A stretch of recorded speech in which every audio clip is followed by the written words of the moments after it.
நாம் இன்றைக்கி என்ன பார்க்க போகிறோம்னா ஸ்ட்ரிங் ஜாவாவில் ஸ்ட்ரிங்கோட யூஸ் என்னன்னு தான் பார்க்க போகிறோம். அதோட நோட்ஸ் தான் இங்கே கொடுத்துருக்கேன். ஸ்ட்ரிங்னா சீக்வன்ஸ் ஆஃப் கேரக்டர். ஸ்ட்ரிங்கில் வந்து லெட்டர், டிஜிட், சிம்பிள், ஸ்பேஸ் எல்லாமே எல்லாத்தோட வேல்யூவும் ஆட் ஆகிட்டு தான் வரும். இப்போ டாட் போட்டால் கூட அதோட வேல்யூஸும் அதில் ஆட் ஆகும். ஸ்ட்ரிங் வந்து ஒப்ஜெக்ட், ப்ரிமிட்டிவ் டேட்டா டைப் கிடையாது. ப்ரிமிட்டிவ் டேட்டா டைப்னா என்னென்னா byte, short, int, long, float, double அப்படி சொல்லுவாங்கள்ல, அதுதான் primitive data type. But not ப்ரிமிட்டிவ்னா ஸ்ட்ரிங் கிளாஸ். ஸ்ட்ரிங் வந்து கிளாஸாக தான் இருக்கும். அப்புறம் ஸ்ட்ரிங்ஸ் ஆர் இம்மியூட்டபிள். இம்மியூட்டபிள்னா ஸ்ட்ரிங் ஆப்ஜெக்டில் க்ரியேட் பண்ணுற வேல்யூவை சேஞ்ச் பண்ண முடியாது. அப்புறம் if you modify its Java actually create new string object. அப்படின்னா மோடிஃபை பண்ண போனால் நம்ம இப்போ ஸ்ட்ரிங்கை மோடிஃபை பண்ண பார்த்தோம்னா நம்ம புது ஸ்ட்ரிங் ஆப்ஜெக்டை க்ரியேட் பண்ணுற மாதிரி வரும். அதனால தான் இப்படி சொல்கிறாங்க. ஸ்ட்ரிங்கில் நாம் இன்றைக்கி பார்க்க போகிறது லென்த்து, சப்ஸ்ட்ரிங்கு, ஈக்குவல்ஸ். இதை மூணையும் பற்றி தான் நம்ம இன்றைக்கி கிளாஸில் பார்க்க போகிறோம். நான் ப்ரோக்ராமை உங்களுக்கு எக்ஸ்பிளைன் பண்ணி தர போகிறேன். இப்போ அதுக்கு அதில் எக்லிப்ஸை ஓப்பன் பண்ணணும். இதுதான் ப்ரோக்ராம். இதுதான் என்னோட ஸ்ட்ரிங்கோட கிளாஸ் க்ரியேட் பண்ணிட்டு இருக்கிறது. நான் ஸ்ட்ரிங்கோட கிளாஸ்க்கு நேம் கொடுத்துருக்கிறது என்னென்னா ஸ்ட்ரிங் மெத்தட்ஸ் எக்ஸாம்பிள் கொடுத்துருக்கேன். அடுத்ததாக மெயின் ஃபங்க்ஷன் கொடுத்துருக்கேன். அப்புறமா நான் ஸ்டார்ட் பண்ணியிருக்கிறது எப்படின்னா ஸ்ட்ரிங் str1. str1னா வேரியபிள் நேம் ஈக்குவல் டு நாம் கொடுக்குற வேல்யூ. நான் ஹாலோ வேர்ல்டுன்னு கொடுத்துருக்கேன்.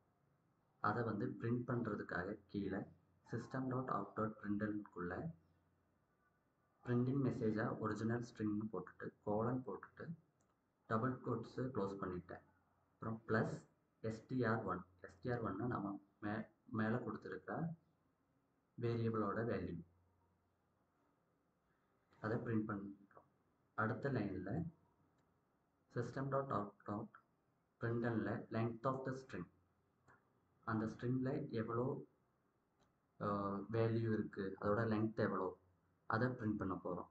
அதுக்கு தான் இங்கே டபுள் கோட்ஸ் போட்டதுக்கப்புறமா plus str1 variable dot length, எவ்வளோ லென்த் இருக்குதுன்னு பார்க்குறதுக்காக போட்டிருக்கிறது. நான் இதோட அவுட்புட்டை கடைசியில் காமிக்கிறது. எல்லாத்தையும் பார்த்துட்டு எல்லாத்தோட அவுட்புட்டையும் சேர்ந்து காமிக்கிறேன். அடுத்து நம்ம பார்க்க போகிறது சப்ஸ்ட்ரிங்.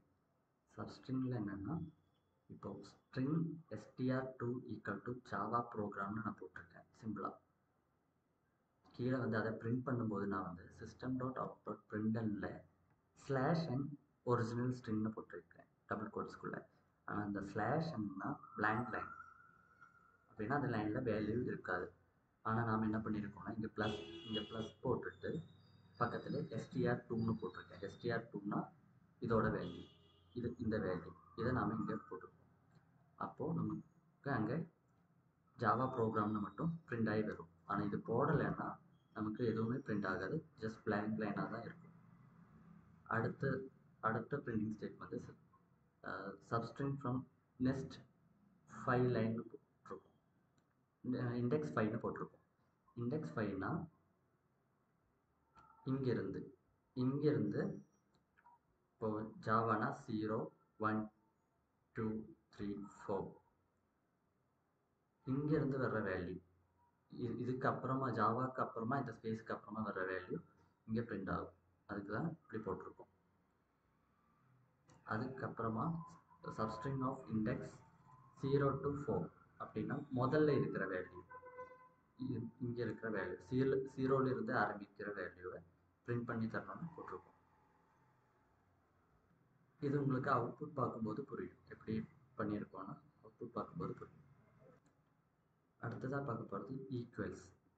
ஈக்குவல்ஸ்னால் இந்த ஸ்ட்ரிங்கில் இந்த str3 ஓப்பன் ஏஐ, அப்புறம் ஸ்ட்ரிங் str4 ஓப்பன் ஏஐ.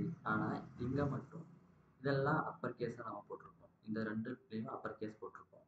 ஆனால் இங்கே மட்டும் லோவர் கேஸ் போட்டிருப்போம். பார்த்தாலே தெரியும் உங்களுக்கு. அதான் இங்கே மென்ஷன் பண்ணி லோவர் கேஸ் போட்டிருக்கேன்.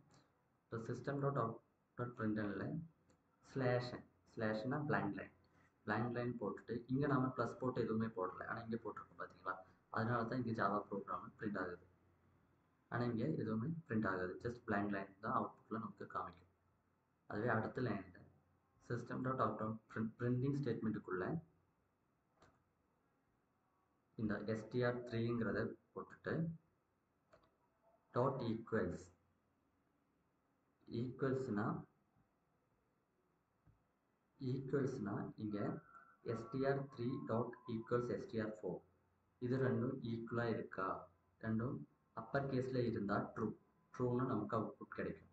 அதுவே இந்த பிரிண்டிங் கீழே இருக்கிற பிரிண்டிங் ஸ்டேட்மெண்ட்டில் str3 டாட் ஈக்குவல்ஸ் str5 இங்கே அப்பர் கேஸும் இங்கே லோவர் கேஸுமா இருந்தால் அவுட்புட்டு நமக்கு ஃபால்ஸ்னு தான் வரும். அதுவே அடுத்த பிரிண்டிங் ஸ்டேட்மெண்ட்டில் சிஸ்டம் டாட் அவுட்புட்டில் பிரிண்டிங் ஸ்டேட்மெண்ட்டில் str3 டாட் ஈக்குவல்ஸ் இக்னோர் கேஸில் str5ன்னு போட்டுட்டு ஈக்குவல்ஸ் இக்னோர் கேஸ் அப்படின்னா இப்போது அப்பர் கேஸாக இருந்தாலும் லோவர் கேஸாக இருந்தாலும் அவுட்புட்டை வந்து அதை கரெக்டாக நமக்கு கொடுக்கும், ட்ரூவாக்கி தரும். அதுக்காக யூஸ் பண்ணுறது தான் ஈக்குவல் இக்னோர் கேஸ்ங்கிறது. இப்போ நம்ம அவுட்புட்டை பார்க்கலாம்.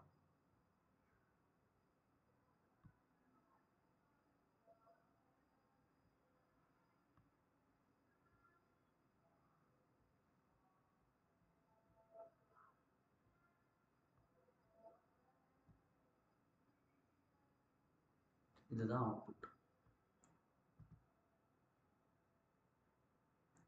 இப்போ முதல்ல பார்த்தோம்ல லெங்க்த்து ஹலோ வேர்ல்டுன்னு இங்கே பிரிண்ட் ஆகிருக்கு.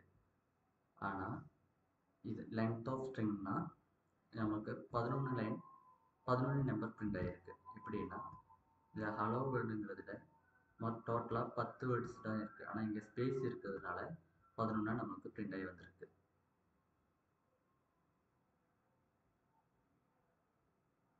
அதுவே சப்ஸ்ட்ரிங்கில் வந்து இப்போ இந்த ஜாவா ப்ரோக்ராமிங்னு பிரிண்ட் ஆகி வந்திருக்கு. இங்கே ஸ்லாஷ்ன்னு ப்ராக் லைன் போட்டதுக்கப்புறமும் இங்கே வந்திருக்கு அவுட்புட். நம்ம போட்டோம்ல ப்ளஸ் போட்டுட்டு அதனால் அதுக்கப்புறமா இந்த ஜாவா ப்ரோக்ராம் ஃபுல்லாக வராமல் இந்த ப்ரோக்ராமிங்கிற இந்த லைன் மட்டும் இங்கே அவுட்புட்டாக வந்திருக்கு.